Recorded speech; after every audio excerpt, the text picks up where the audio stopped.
இன்சூரன்ஸே இது ஒரு ஏமாத்து. இன்சூரன்ஸ் கம்பெனிக்கும் அந்த மருத்துவமனைக்கும் இருக்கக்கூடிய ஒரு ரிலேஷன்ஷிப்ல பண்றாங்க. அவர் இனாம் போடுற மாதிரி நினைச்சிட்டு அவர் ஒரு அமௌண்ட் சாங்ஷன் பண்றாரு. ஊழியர்களையும் ஓய்வூதியர்களையும் பார்த்தா ரொம்ப பரிதாபமா இருக்கு. இதில் ஊழல் நடந்திருக்கு 100% வாய்ப்பு இருக்கு. ஜூடியோ நியூஸ் சேனல் நேயர்கள் அனைவருக்கும் வணக்கம். நான் உங்கள் ஆல்ஃபிரட் வில்சன். நான் இன்னைக்கு எதை பற்றி பேச போகிறேன்னா, இப்போ ஓய்வு பெற்ற அரசு ஊழியர்களுக்கு இன்சூரன்ஸு போடுறது சம்மந்தமாக அரசு ஒரு ஆணை வெளியிட்டிருக்காங்க. அந்த அரசு ஆணையில் நிறைய குறைகள் இருக்குன்னு சொல்லிட்டு ஓய்வு பெற்ற அரசு ஊழியர்கள் சங்கம் எதிர்ப்பு தெரிவிச்சிருக்காங்க. அது என்னன்னா, அரசு ஆணை 123 இந்த வருஷம் போட்டாங்க. அது எப்படி பொதுவாக அரசு ஊழியர்களுக்கும் ஓய்வு பெற்ற அரசு ஊழியர்களுக்கும் இன்சூரன்ஸ் போடுறதா ஒரு ஸ்கீம் இருக்கு. அந்த இன்சூரன்ஸ் ஸ்கீம்னா அரசு ஊழியர்களை சம்பளத்தில் பிடிப்பாங்க, இல்லாட்ட ஓய்வு பெற்ற அரசு ஊழியர்களுடைய பென்ஷன்ல பிடித்தம் செய்வாங்க. கடந்த ஆட்சி காலத்தில் 5 வருஷத்துல 5 லட்சம் ரூபாய் அந்த இன்சூரன்ஸ் எலிஜிபிள். அதுல நிறைய குறைபாடுகள் இருக்கு. அதை பத்தி எல்லாம் நான் சொல்றேன். இந்த ஆட்சியை பதவியேற்ற பிறகு இவங்க 7.5 லட்சம் அப்படின்னு சொல்லிட்டு அந்த இன்சூரன்ஸ் அமௌண்ட்டு 5 இயர்ஸ்க்குள்ளால அந்த 7.5 லட்சம் இன்சூரன்ஸ் அமௌண்ட்டு கவர் ஆகும் அப்படின்னு சொல்லியிருக்காங்க. இதில் மோஸ்ட்லி என்ன நடக்குதுன்னா, அந்த இன்சூரன்ஸ் கம்பெனிங்க ஒரு குறிப்பிட்ட மருத்துவமனையில் பட்டியல் போட்டு கொடுத்துருக்குறாங்க. அந்த பட்டியல் போட்ட ஹாஸ்பிட்டல்லையே நம்ம போய் அட்மிஷன் போட்டால் அவங்க ஒரு குறிப்பிட்ட அமௌண்ட் தான் அந்த நோயாளிக்காக அலாட் பண்ணுறாங்க. இந்த பொதுவாகவே இந்த இன்சூரன்ஸ் கார்டை எடுத்துட்டு அந்த பட்டியலிடப்பட்ட மருத்துவமனையில் போனாலும் அவர்கள் என்ன உடனே இது கவர்மெண்ட் இன்சூரன்ஸா அப்படின்னு முகம் சுளிக்கிறாங்க. இது என்னுடைய அனுபவத்தை வச்சு தான் நான் சொல்கிறேன். முகம் சுளிக்கிறாங்க. அது ஏதோ எங்களுக்கு ஏதோ ஃப்ரீயாக கொடுக்குற மாதிரி நினச்சிட்டு அவங்க ஹாஸ்பிட்டல்ஸ்லேயே அப்படி தான் ட்ரீட் பண்ணுறாங்க. எந்த ஹாஸ்பிட்டலில் எவ்வளவு அமௌண்ட், ஒரு நோய்க்கு எவ்வளோ அமௌண்ட்டுன்னு சொல்லிட்டு ஒரு ஹாஸ்பிட்டல் தரவரிசை பட்டியல் கொடுத்து, அந்த தரவரிசை பட்டியல் படி இந்த ஹாஸ்பிட்டலில் இந்த நோய்க்கு ட்ரீட்மெண்ட் கொடுத்தா இந்த இவ்வளோ அமௌண்ட் சேங்ஷன் பண்ணணும் அப்படின்னு சொல்லிட்டு அந்த ஜிஓவில் வெளிப்படையாக கொடுக்கணும். அது வெளிப்படையாக கொடுக்கல. அப்போ அது என்ன ஆகுது, அந்த ஹாஸ்பிட்டலில் போனதுக்கப்புறம் ஒரு நோய்க்கு இப்போ ஹார்ட் ஆப்ரேஷன் பண்ணுறாங்கன்னா ஒரு மருத்துவமனையில் அந்த மருத்துவமனை சார்ஜ் பண்ணுறது ஒரு 3 lakhs சார்ஜ் பண்ணுறாங்கன்னா இந்த கவர்மெண்ட் இன்சூரன்ஸில் 1.5 லட்சம் தான் கொடுக்குறாங்க. இப்படி பண்ணும்போது அந்த மருத்துவமனைகளை எங்களுக்கு முழுமையான ட்ரீட்மெண்ட் கிடைக்கிறதில்ல. அவங்க இவ்வளவு கட்டணும் சார், இந்த கார்டு வச்சுருந்தா நீங்கள் இவ்வளவு கட்டினா தான் நாங்கள் ட்ரீட்மெண்ட் கொடுப்போம் அப்படியே முதல்ல சொல்லிடுவாங்க கவர்மெண்ட் இன்சூரன்ஸு.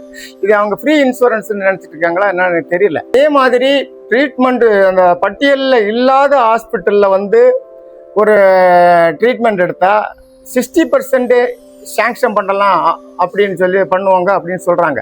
அதாவது நான் என்னுடைய அனுபவத்தை சொல்கிறேன். என்னுடைய மனைவிக்கு யூட்ரஸ் ரிமூவ் பண்ணுறதுக்காக பட்டியலில் இல்லாத ஒரு மருத்துவமனையில் கடந்த 3 ஆண்டுகளுக்கு முன்னால் ஒரு ட்ரீட்மெண்ட் எடுத்தேன். அந்த ஹாஸ்பிட்டல் ஆக்சுவல் செலவு 1.5 லட்சத்துக்கிட்ட வந்துச்சு. நான் அந்த பில்லெல்லாம் வச்சுட்டு நான் போயிட்டு ட்ரெஷரியில் அப்ளை பண்ணணுன்னாங்க. ட்ரெஷரியில் கொடுத்துட்டேன். நான் அம்பத்தூர் சப் ட்ரெஷரியில் கொடுத்தேன்.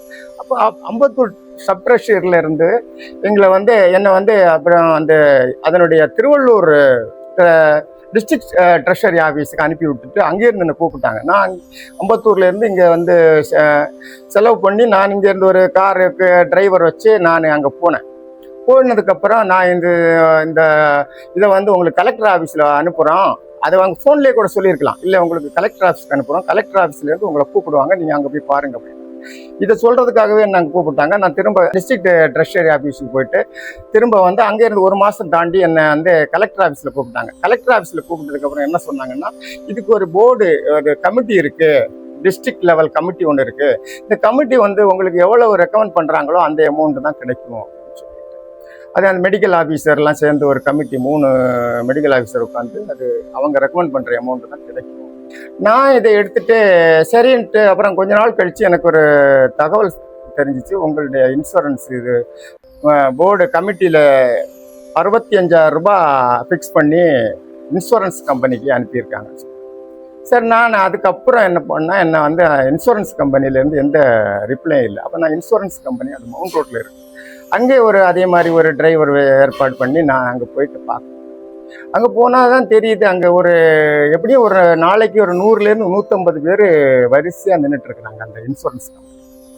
அங்கே அந்த இன்சூரன்ஸ் கம்பெனியில் இருக்கிற ஒருத்தர் அவரை பார்க்குறதுக்கு க்யூவில் நின்று பார்க்குறதுக்கு எப்படியும் ஒரு 3-4 மணி நேரம் அங்கே நிற்கிற அரசு ஊழியர்களையும் ஓய்வூதியர்களையும் பார்த்தா ரொம்ப பரிதாபமாக இருக்குது. இதை அப்புறம் அங்கே ஒரு ஆஃபீஸர் இருப்பார், அந்த ஆஃபீஸர் நான் உங்களுக்கு இவ்வளோ கொடுக்க முடியாது அப்படின்னு சொல்லிட்டு நான் எவ்வளவு சேங்ஷன் பண்ணுறேன் அப்படின்றார். எனக்கு 24,000 ரூபாய் சேங்ஷன் பண்ணேன். இது அப்போ எதுக்கு நம்ம பணம் கொடுத்து நம்ம இன்சூரன்ஸு நம்ம ஒரு டிஸ்ட்ரிக்ட் லெவல் கமிட்டி போட்டு அவங்க 60% ரெக்கமெண்ட் பண்ணாங்க. அந்த அமௌண்ட்டுக்கு மேலேயும் ஒரு அதிகாரி அவங்க இன்சூரன்ஸ் கம்பெனி அதிகாரிகள் நாங்கள் போய் பார்த்து அதுக்கப்புறம் அவர் ஒரு அமௌண்ட் அவராக ஏதோ எனாம் கொடுக்குறது மாதிரி ஒரு அமௌண்ட்டை சாங்ஷன் பண்ணுறாரு. இதில் நான் இந்த அலைச்சலுக்கு டிரைவருக்கு கொடுத்ததே நான் ஒரு எல்லாமே அது ஒரு 4-5 தடவை போய் அதுலேயே ஒரு 10,000 ரூபாய் எனக்கு செலவாயிடுச்சு. எனக்கு செலவு அப்போது 1.25 லட்சத்துக்கு எனக்கு கிடைச்சது 1.25 லட்சம் ப்ளஸ் என்னுடைய 10,000 ரூபாய் திரும்ப இதுக்காக அந்த இன்சூரன்ஸ் அமௌண்ட்டை வாங்குறதுக்காக அலைஞ்சதுக்கு கிடைச்சது ஒரு செலவு 10,000. டோட்டலாக எனக்கு 1,35,000 செலவு பண்ணதுக்கு எனக்கு கிடைச்சது 24,000 ரூபாய். அப்போ இந்த இன்சூரன்ஸே இது ஒரு ஏமாத்து. ஏன்னா இப்போ கூட அரசு ஊழியர்கள் சுமார் 9,42,000 பேர் இருக்காங்க. ஓய்வு பெற்ற அரசு ஊழியர்கள் அவங்க ஃபேமிலி பென்ஷன் எல்லாம் வாங்குறவங்க எல்லாம் சேர்த்து ஒரு 7,33,000 பேர். இது நான் என்னுடைய ஓனில் சொல்லலை, இந்த இப்போ டிஏ அனௌன்ஸ் பண்ணும்போது கவர்மெண்ட்லேருந்து கொடுத்த ரெக்கார்டு. அரசு ஊழியர்கள், ஆசிரியர்கள் மற்றும் கார்பரேஷன் ஸ்டாஃப்ஸ் எல்லாம் சேர்த்து அரசு ஊழியர்கள் 9,42,000 பேர் மற்றும் ஓய்வு பெற்ற அரசு ஊழியர்கள் மற்றும் ஃபேமிலி பென்ஷனர்ஸ் எல்லாம் சேர்த்து அவங்க 7,22,000 பேர் இருந்துச்சு. டோட்டலாக அப்ராக்சிமேட்டாக ஒரு 16 லட்சம் பேர் இந்த டிஏ அனௌன்ஸ் பண்ணும்போது 2% டிஏ அனௌன்ஸ் பண்ணும்போது பயன்பெறுவார்கள் அவங்க அரசு செய்தி குறிப்பில் போட்டிருந்ததை வச்சு தான் சொல்கிறேன். இப்போது இதில் டோட்டலாகவே நீங்கள் பார்த்துக்கிட்டிங்கன்னா இப்போ இந்த 7.5 லட்சம் இன்சூரன்ஸ் அமௌண்ட் அனௌன்ஸ் பண்ணும்போது ஒரு ஓய்வு பெற்ற அரசு ஊழியர்கிட்ட இருந்து 644 ரூபா பெர் மந்த் பிடிக்கிறாங்க. அதே மாதிரி அரசு ஊழியர்கள்ட்ட இருந்து பிடிப்பாங்கன்னு நினைக்கிறேன். இப்போ டோட்டலாக சுமார் ஒரு 6,200 கோடி ரூபாய் இந்த 5 ஆண்டுகளில் பிடித்தம் செய்வாங்க. இதில் எவ்வளவு ரூபாய் கொடுப்பாங்க இந்த இன்சூரன்ஸ் கம்பெனிக்காரங்க, எவ்வளவு தான் ஹாஸ்பிட்டலுக்கு செலவு பண்ணுவாங்க, அவங்க ஒரு சீலிங் வச்சுருக்காங்க. இது நாங்கள் யாருக்கிட்ட இப்போ கூட இந்த அரசு ஊழியர்கள் சங்கங்களையோ இல்லை ஓய்வு பெற்ற அரசு ஊழியர்கள் சங்கங்களையோ கூப்பிடாம தாவேக்க அரசு பொறுப்பேற்ற பிறகு இந்த அமௌண்ட்டை ஃபிக்ஸ் பண்ணியிருக்காங்க. 7.5 லட்சம், அதே மாதிரி 644 ரூபாய். யார்கிட்ட எந்த வித விருப்பம் கேட்காம ஓய்வு பெற்ற அந்த ஊழியர்கள் சங்கங்களையும் கூப்பிட்டு கேட்கல. இதுல நிறைய ஊழல் நடக்கிறதுக்கு நிறைய வாய்ப்பு உண்டு. இது நிச்சயமா உங்களுக்கு தெரியும், ஒரு இன்சூரன்ஸ் நம்ம எடுத்தோம்னா அதுல ஏஜென்ட்டுக்கு எவ்வளவு, டெவலப்மெண்ட் ஆஃபீஸருக்கு எவ்வளவு, அதுக்கு மேல இருக்கவங்களுக்கு எவ்வளவு அப்படின்னு ஸ்டெப்பா மேக்சிமம் கமிஷன் போய் தான் அந்த பிரீமியம் அமௌண்ட் கம்மியா தான் போய் அந்த கம்பெனிக்கு கிடைக்கும். இந்த முறைப்படி பார்க்கும்போது நீங்க இந்த அரசு ஊழியர்கள்ட்ட இருந்து பிடிக்கிற பணம் நிச்சயமாக இப்போ ஒருவேளை இந்த ஆட்சியாளருக்கு அந்த அமைச்சருக்கு தெரியாம இருக்கலாம். இந்த டிபார்ட்மெண்ட் ஃபைனான்ஸ் மினிஸ்டருடைய டிபார்ட்மெண்ட்னு நான் நினைக்கிறேன். அது finance minister and health minister 2 சேர்ந்து இதுல செயல்படுவாங்கன்னு நினைக்கிறேன். இந்த 2 டிபார்ட்மெண்ட்ல இருக்கிற அதிகாரிகள் தன்னிச்சையாக இந்த தீர்மானத்தை எடுத்திருக்காங்க. இவங்க கடந்த ஆட்சியில பண்ணின அதே இன்சூரன்ஸ் கம்பெனிக்கு இந்த இதை கொடுத்துருக்குறாங்க. இதுல நிச்சயமாக கமிஷன் அந்த ஒப்பந்தம் போட்டவங்கள்ட்ட கமிஷன் பெற்றதுக்கு வாய்ப்பு இருக்கு. இதனால அந்த மினிஸ்டர், அந்த அமைச்சருக்கு வேணா தெரியாம இருக்கலாம், ஏன்னா அவங்க எல்லாரும் நேர்மையா இருக்கணும்னு நினைக்கிறாங்க. அமைச்சருக்கு தெரியாம இருக்கலாம்.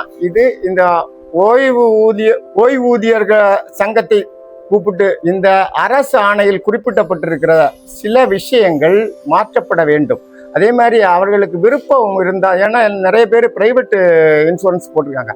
நானே வந்து அந்த யூட்ரஸ் ஆப்ரேஷன் பண்ணதுக்கு அப்புறம் என்னுடைய மனைவிக்கு நான் தனியாக இன்சூரன்ஸ் போட்டிருக்கேன். இப்போ எனக்கு இந்த இன்சூரன்ஸ்னால எந்த பிரயோஜனமும் இல்லை. இதுலேயே ஒரு சில ஹாஸ்பிட்டல் என்ன பண்ணுறாங்கன்னா, அந்த இயர் எண்டு வரும்போது அது அந்த குளத்தூரில் ஒரு ஹாஸ்பிட்டல் இருக்கு. என்னுடைய நண்பர் ஒருத்தர் அட்மிட் ஆகிருந்தாரு. அப்போ நான் அங்கே போய் விசாரிக்க போனேன். அவருக்கு வந்து அவர் ஏதோ சுகர் இன்க்ரீஸ் ஆயிடுச்சு அப்படின்னு சொல்லிட்டு பார்க்க போனார்.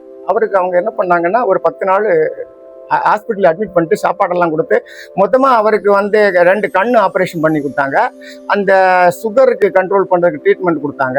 எல்லாம் முடித்து அவருக்கு பல் செட்டு மாற்றுறதுக்கு ஏற்பாடு பண்ணாங்க. எல்லாம் மாற்றிட்டு அவருக்கு வரும்போது கடந்த 5 ஆண்டு காலத்தில் இருந்த அந்த 5 லட்சம் ரூபாயும் வந்து உங்களுக்கு இன்சூரன்ஸில் கிளைம் பண்ணிட்டோம் அப்படின்னு சொல்லிட்டு அவரை அனுப்பி விட்டாங்க.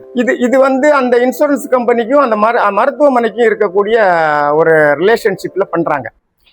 இந்த மாதிரி இந்த மருத்துவமனைகளில் ஒரு நோய்க்கு இந்த கிரேடு ஒவ்வொரு தர வரிசை பட்டியலில் நீங்கள் வந்து பிரிக்கும் போது அந்த தரவரிசை பட்டியலில் இந்த நோய்க்கு இவ்வளவு சாங்ஷன் பண்ணணும் அப்படின்னு சொல்லிட்டு கண்டிப்பான ஒரு உத்தரவு போடாமல் இந்த ஜிஓ போட்டதுனால எந்த விதமான பிரயோஜனமும் இல்லை. இதனால மக்கள் அலக்களிக்கப்படுறாங்க. கன்னியாகுமரியில் இருக்கிறவங்க வந்து அந்த இன்சூரன்ஸ் கம்பெனியில் வந்து நின்றுட்டு இருக்கிறாங்க.